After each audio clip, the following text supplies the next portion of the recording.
The opposition and civil society have for months been pushing for a litany of reforms they say would deliver free and fair elections. However, barely weeks after the government outed the constitutional amendment bill, the opposition party FDC is split over how to respond to the 2016 polls amid proposals that fall short. FDC party president, retired Major General Besigye and Muntu, says the differences stem from individuals having their own plans on how to move forward. There are many voices. Some are talking about boycott, others are talking about different things. But we are still discussing.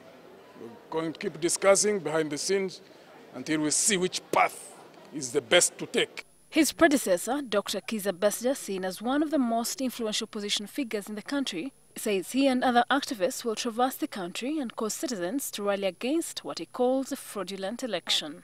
My position is that there have to be reforms to the electoral system before the next election, and if that does not happen, I will be campaigning very vigorously throughout the country that we stop the conduct of another fraudulent election. Dr. Besigye is an independent actor. He believes in activism, and we've been discussing, even within the party, we had chosen two paths to take: party building and activism.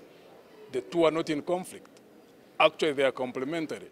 So how will the differences in the approach of the two powerful individuals in FDC affect the party? Journalist and political commentator Timothy Kalejira says whereas this may not pose a big threat for the FDC, the best question in the 2016 general election is one that cannot be ignored. You alienate Besigye.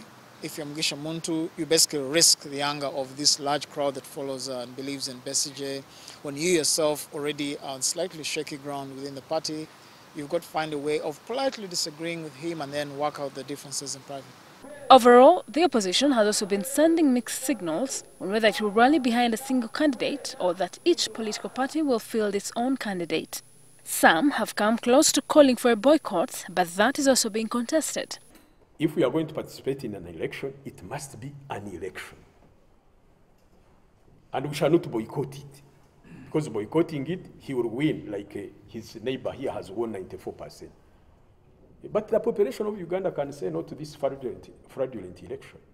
There is either a free and fair election or no election at all under the current regime. The opposition has tough choices to make ahead of 2016, especially after a dismal performance in 2011 polls, fewer members of parliament, and even a less influence in the districts. Shilandwochere, NTV.